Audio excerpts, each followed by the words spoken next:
Good morning. Welcome to TEDxBermuda, our beautiful island in the middle of the Atlantic Ocean. My name is Christopher, and I am the town crier of the city of Hamilton, Bermuda. But first, let me get rid of that elephant that's in the room. No, I am not a pirate. Everybody sees a tricorn hat and they think, pirate. My duties are to the city of Hamilton. I write, read proclamations, do tours, I introduce the mayor, dignitaries at events, special events, those type of things. We also read, we are your newspaper of the past. Social media, that's us. It started with us, socializing with you. So these trophies that are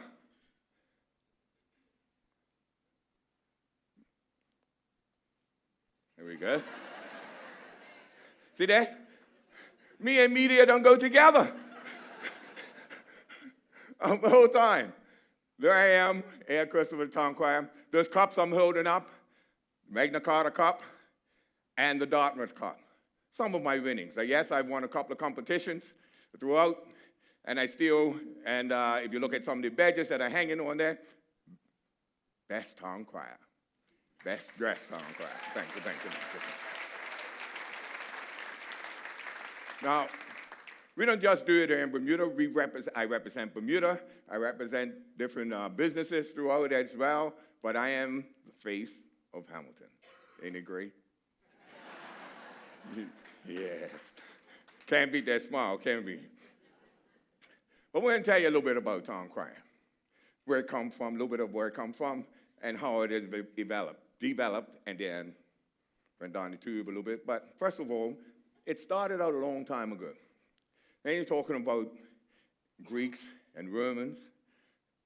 Spartan runner was considered a town crier. They would go and run into the opposition's camp and come back and report on whether they should attack or whether, even if they have to wave the white flag every now and then, maybe we should wave the white flag if we want to live. That's what the runners did. So they were well known for that. Also, with the Romans, they called them, guess this, connecting to the newspaper again, heralds. That's where herald comes from. Herald comes from the Romans.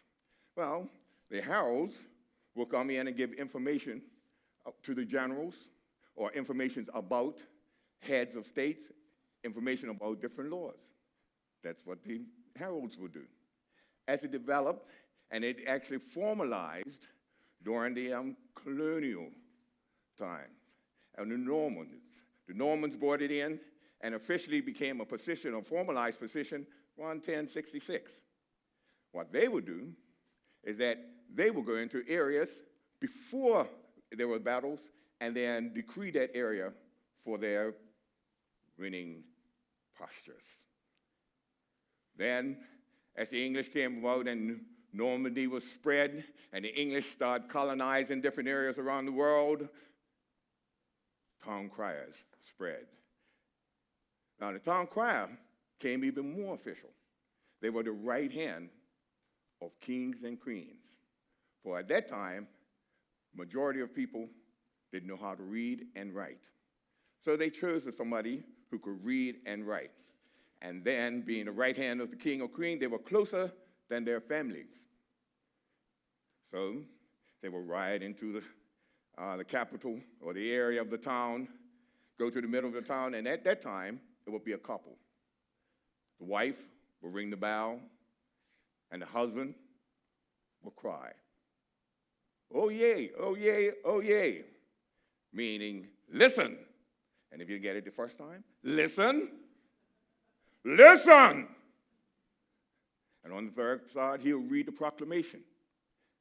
After the proclamation is read, he'll nail it to a post of the local inn. Of course, after all that crying, he'll need a little libation, huh? So he'll nail it to the post of the local inn. Hence, you get the name of the papers being called the Post. That's what was called posting. So when you got those little yellow things a few hundred years ago and wrote a note on and called it a post, guess where it came from? Okay. Now, after that, they were posted and stuff. Also, they were considered untouchable. Town crier in the day, there was a law that came about. And you just use it as a normal term today. But the law was, don't shoot the messenger. Oh, yes. And that command was hardly hit because when you do, if anyone said anything bad against the town crier, or said anything or did anything to the town crier, in those days, they would be beheaded to the guillotine, because the town crier was considered a part of king or queen. So if something was meant against them, that means you're saying it against the king or queen. Uniforms of the town crier. Ain't that a great picture? Me and a few of my friends. That's here in Bermuda, actually, in St. George's, on Water Street. We had a competition here, and I invited some of my few friends down for a competition, and there we are. Uniforms. Now, uniforms today depict a little bit of our towns where we come from. When I became the town crier, I had open arms to what I wanted to wear because they had never had a black town crier.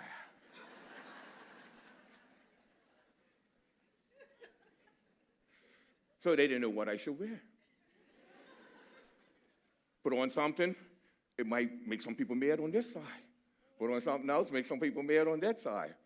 Or, what's even worse, what I got called was, I'm bringing back colonialism, and we're going to go back to slavery. So, no. The colors of the city, blue and gold. And just to remember where I come from, I'm wearing a black jacket.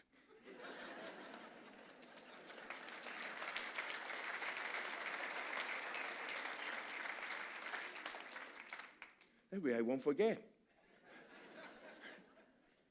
So that's the whole idea. You got to know where you come from. You got to know your city, as they say, your community and stuff. I'll give you a quick little story. Got time? Yeah. Okay. I was up in Ilfracombe, and a young lady, elderly lady came up to me and said, I was with a group of criers, I've never seen any of your kind before. Quickly done. I said, my kind? She said, yes, black.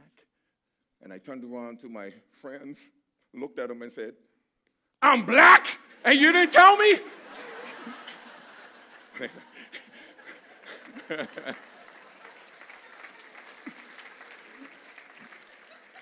Anyway, my story, how I became a town crier. I was out on the island doing my thing, doing the other thing that I told you that I'm not. I was a pirate out at Hawkins Island. True story. The year before, the Queen was coming.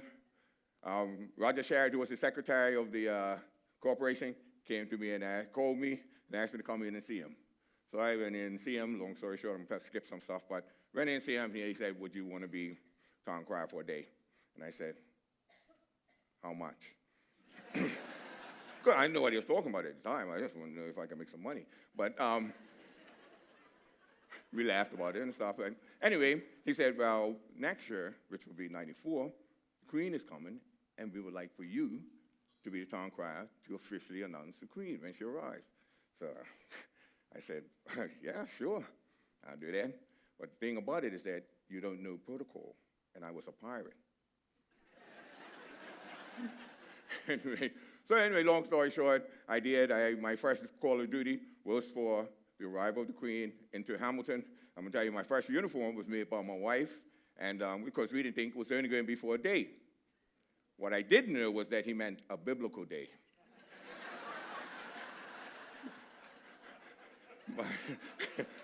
So here I am, almost 26 years on, still Town Crier. But officially, it went well. So they called me for all a long time, just cutting it all short. They called me for other projects to do and stuff. Hence, one of the main things was that I sneakily, at one stage, started going down to Front Street and crying in the ships, unannounced to them.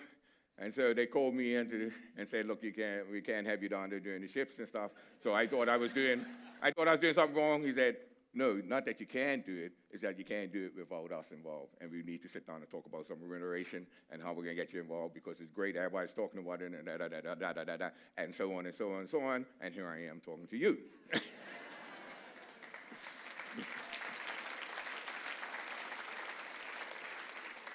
Again, I became Town Crier. The reason why I stuck on is because I got to know my community. That means that I talked to some elderly folks about Hamilton, what happened in Hamilton town, so that I can be able to talk about it. I went to talk to some of the staff that worked at City Hall and stuff like that to talk about some of the buildings and some of the things like that. So I got involved in the community. If something new was coming on, I put my head in there, or I had at least have my ear in the door so I can come and talk about a little bit of some of the things. So that's some of the things that you do as a Town Crier. Another thing is that you embrace the whole community, and then I started doing 2 walking tours. And walking tours, which we call, you might not know, come on my walking tour, because Hamilton is not just Front Street, Church Street, and Reed Street. Hamilton goes all the way back to North Street, and I take walks right back all the way back to North Street, and we will get and see Bermudians, and see and know that what we do is from our heart, not from the position where we work. So it comes from our heart. Well, our welcoming arms, as our stairs are called, are throughout the whole island, not just in certain areas. So please come and experience Bermuda.